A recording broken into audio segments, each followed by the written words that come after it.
الحمد لله رب العالمين، وصلى الله على سيدنا محمد وعلى آله وصحبه أجمعين. قال لي مسلمانا أمكدنا سريسي مهان رجب وشعبان برج مها روجية ومهانا بيام حاضر كنج مهي روجيرا رجب وشعبان تيدا نوافلا أم بقرن بي مرة حتى قوام دقنا مهي روجي أم حاضر لغي خش روجي رابكن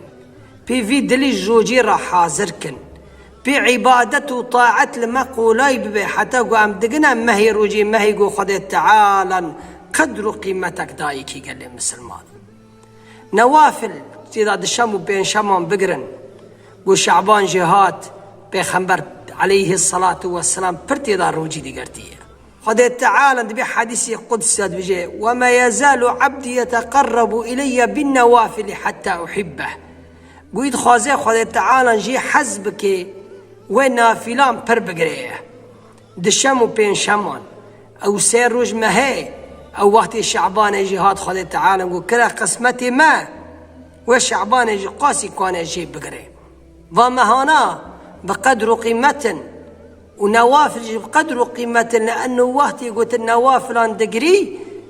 خذ تعالى دبي عبدي من برفمته بتشتي من سر فرز نكري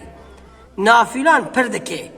روجي بي نمي بي قرآن بي نمي إيفارة بي نمي شف تهجد قيام الليل بيراد بيشن وتشتي واني قلت كي معنا بي خذ تعالى جي إنسان حسبك وخذ جي اشتحسكر بس يشكيه مقصد عبادة قشكي طاعة قشكي عمدكن بخذ تعالج مع حزبك بخذ تعالج مع الرازي بقال لي مسلمانا فما هي معلوم ده رجب وشعبان برج رمضان متى رجما فخذ تعالى بقسمته مكة أما فما هاندا عبادته بربكنا ذكري خذ تعالى زيدا بكنا قرآن خوزيدا بخونا بيخوش ما هي روجي راح حاضر كنا قال لي مسلمان بيخوذ تعالى جمال رازي به وقت خذ تعالى جي جمال رازي بو دبي قواج عبدك خو حزبكم از قميش نابم از بما حرتشتوي جافي وي قميش نابم حرامي بنيري از ودريخم لانه تقدرك وقيمتك تلجم خذ تعالى نشيو قوي وي از قميش نابم تشتي خراب بيسي از خميش نام مدري خراب ده هري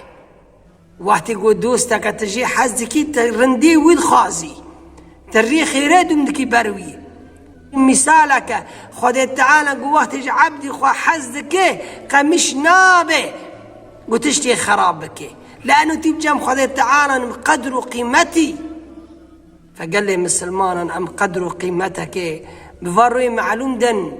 خجروجيا خرا حاضر بكن عبادتها خرا حاضر بكن جمها أنا خذ تعالى قدر قيمة دايكي أم خجيرا حاضر بكن